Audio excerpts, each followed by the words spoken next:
Trust me, I have been away for good reasons. At this point, I feel like I'm going too deep, but sorry, I just feel like these are the things that you need to know before you finally decide and say, okay, I've made up my mind, I want to move.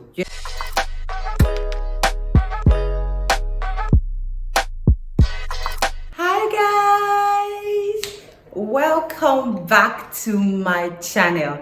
I know it's been a minute and I sincerely apologize that I have been away, but trust me, I have been away for good reasons. I have been away for good reasons and I can't wait to share the good news with you guys. But in the meantime, welcome back.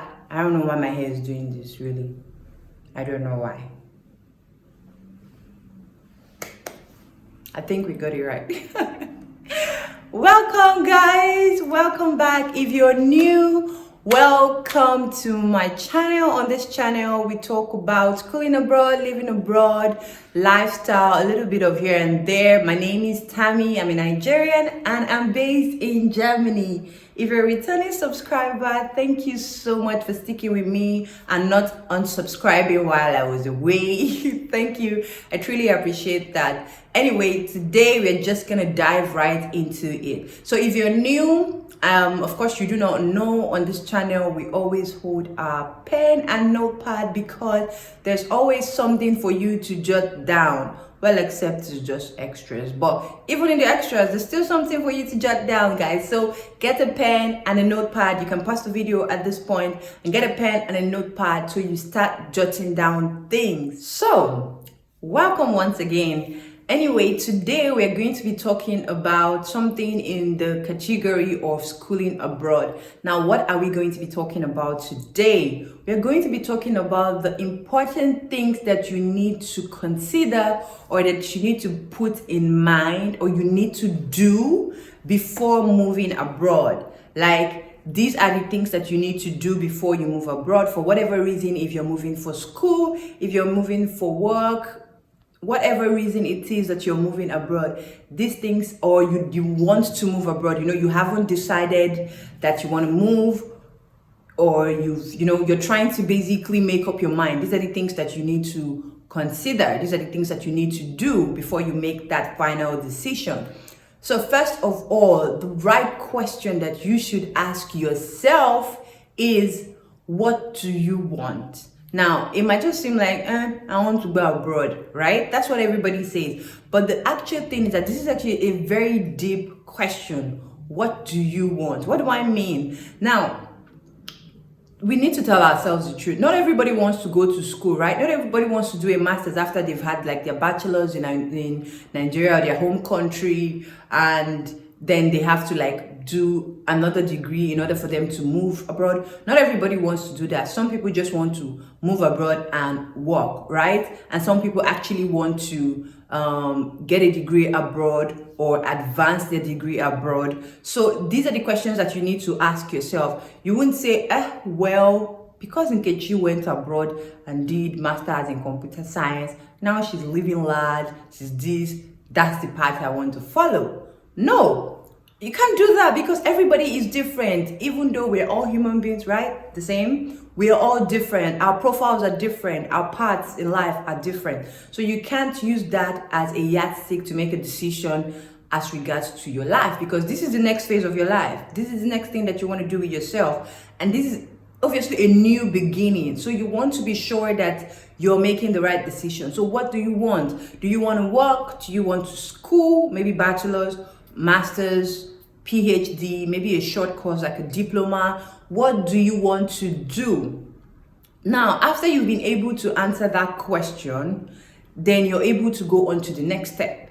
So let's just assume that you say you want to go do a master's or you want to go do a bachelor's. Now, bachelor's degree, you want to pursue a bachelor's degree. So the next step would be, what countries? What countries do you like? What countries provide opportunities for this program or this field that you want to venture into? What are the career prospects for people in this country and in this field? You start looking at those things. I always advise people to have more than one or two options when it comes to countries. I'll tell you why later in this video. So instead of having just one country and say, I want to go to Canada, you limit your choices, you limit your options when you do that. How about you have up to 5 or even 4? Maybe the UK, Canada, Switzerland, Germany, Norway. I mean, there are so many countries, right? New Zealand, Australia. There are so many countries that you could school in. Finland. So instead of having just one, it's best to have more options. So when you've been able to tell yourself what you want to do, and like I said, let's just say you want to go do a degree. Now you check for the countries that specialize in this degree, or have more opportunities in this degree. So you start or in this field. So you start looking out for countries. Let's just say you've been able to get about minimum 4 countries. You've been able to get 4 countries, and for each country, I would always advise that you have a couple of reasons why you want to go to that country. Let's just say all of the countries have one thing, which is that they specialize in that field. That's one.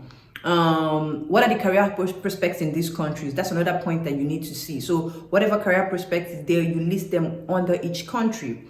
What is the wage rate in this field, in this career that you're about to take? What's the pay? Now that's something that you also need to take on. Since you're going through school, another thing you should be asking yourself is, what are the opportunities for an international student after school? You take that down.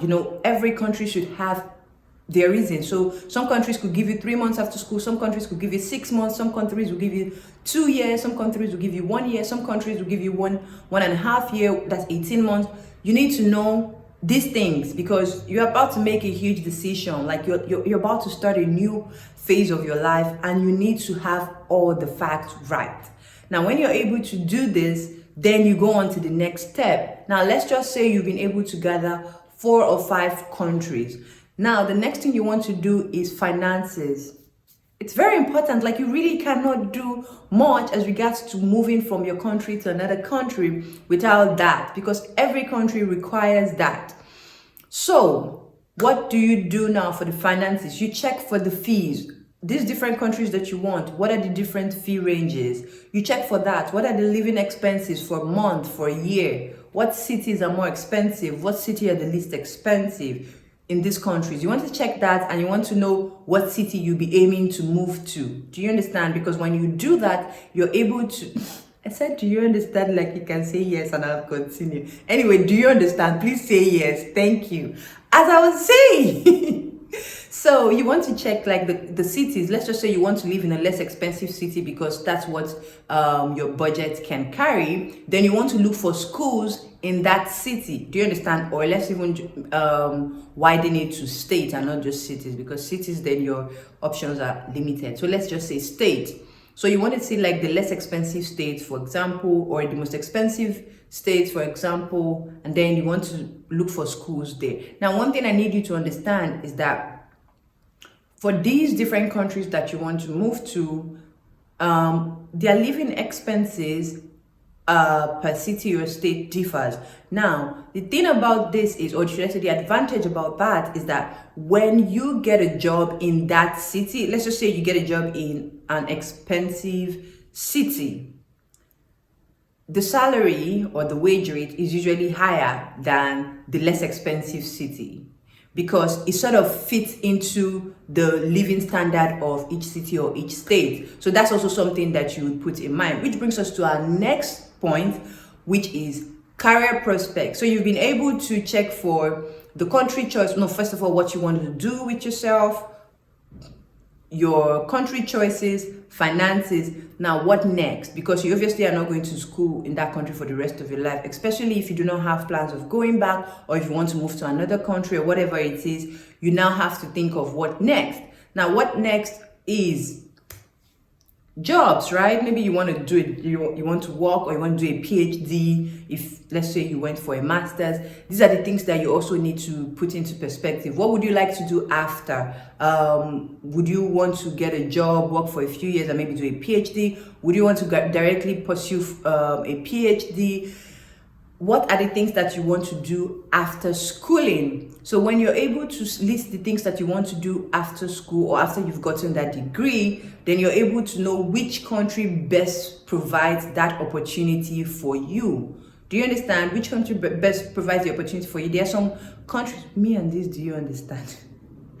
There are some countries where you could easily start up a business, and there are some countries that you can't. So if, let's just say, you would want to, start up a business, or a startup, a company, you would want to do that after school. You should also look for countries that would be easier for you to do that. There are a lot of rules as regards foreigners starting up companies in other countries. So you want to look for a country that is foreigner friendly in this area. Like, you want to check for countries that would allow you to start a company, countries that will provide you with some sort of support, maybe funding, and all those things. What are like the investor options? I mean, at this point I feel like I'm going too deep, but sorry, I just feel like these are the things that you need to know before you finally decide and say, okay, I've made up my mind, I want to move, so that's why I'm actually giving you these steps, or let's just say these tips or advice, whatever category or whatever English word you want to use to describe it. Now, after you've been able to place all these, then the next thing you want to check is the visa applications. Yes, I'm not saying you shouldn't check for schools yet. Don't get me wrong. You will check for schools. But why I say you should check for visa is that some of these countries' embassies or consulate are not in your home country. So you want to know what the hassle is in advance. Do you understand? Example, New Zealand. So New Zealand doesn't have an embassy or any of that in Nigeria. They have in, I think, South Africa. I'm not sure they have in Ghana, but they have in South Africa. So for you to do a visa, let's just say you've done everything, you want to move to New Zealand. It takes about 20 working days, and it's in another country. So that's some extra expense for you. There's too many things that you need to consider. So you want to check, like, do they have an embassy or a consulate or whatever it is that would be able to provide you with the visa services that you need in your country or in your city. At least if it's in your country but it's not in your city, it's easier. You can always go to another city to do visa applications and whatnot when you get to that point. But if it's in another country, and let's just say, for example, you need a visa to get to that country, problem, don't they? Right? But you get my point. So I believe that these are the things that you need to check. And you also need to check if it's a physical application or interview, if you have to be there, or something you just have to send via like courier services. They'll just tell you to send all of your documents, because that's also still an option.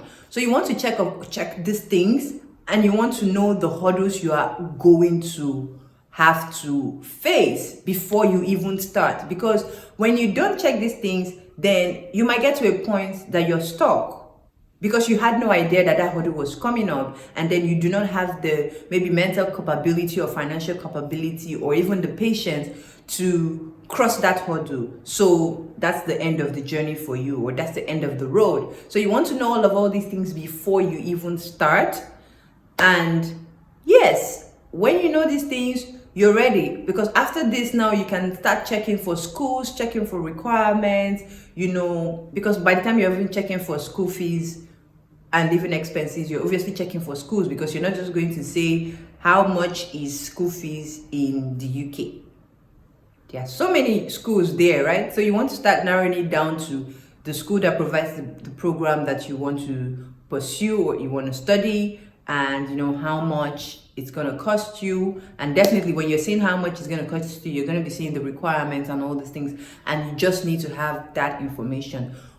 Now, when you're done with all of this information, then you can sit back and say, okay, I'm ready to go. I'm ready to take this step. Financially, I got it. Documents, I got it. Emotionally, yes. Basically you have everything in front of you and you're able to go. If you also decide to take the job path, that's also something you need to research. So you start checking, like, the jobs that you would want, what countries are offering that job to foreigners, because not every job is offered to foreigners, and then you want to check what countries offer that job to foreigners, what is the procedure, what companies are recruiting, you know. So you want to know all that, what are the requirements, and you want to start sending out your application. And you also want to check what the CV format or resume format for that country is. You start editing your CV to fit that country, and then you start sending out your applications. Also, you want to check how long it takes usually after you get a job to get a visa and then to start. So you're able to plan, because these things take months, sometimes a year or years. So you want to be sure of the path you're about to take. You want to be sure of this journey, and then before you go, like before you dive right into it. So it's just always advisable that you have all of these things in a very clear path before you can say, okay, I'm ready to go, I'm ready to move. Anyway, so I just hope that you guys learned something from this video, and I hope that you would, you know, comment, say something. I need to hear something, I need to see something, not hear, see something in the comment section. So I would just really appreciate if you guys can tell me what you think, or if you have more tips. I don't believe I know it all, right? So you can put your tips in the comment section below. Don't forget to follow me on Instagram. That thing has gone off very bad. Anyway, don't forget to follow me on Instagram. Don't forget to send like an email if you have inquiries and all that. The email will be in the description box below. And yes, like this video as well, and subscribe if you haven't. Thank you for watching till the end of this video. I'll definitely see you in my next video. Bye.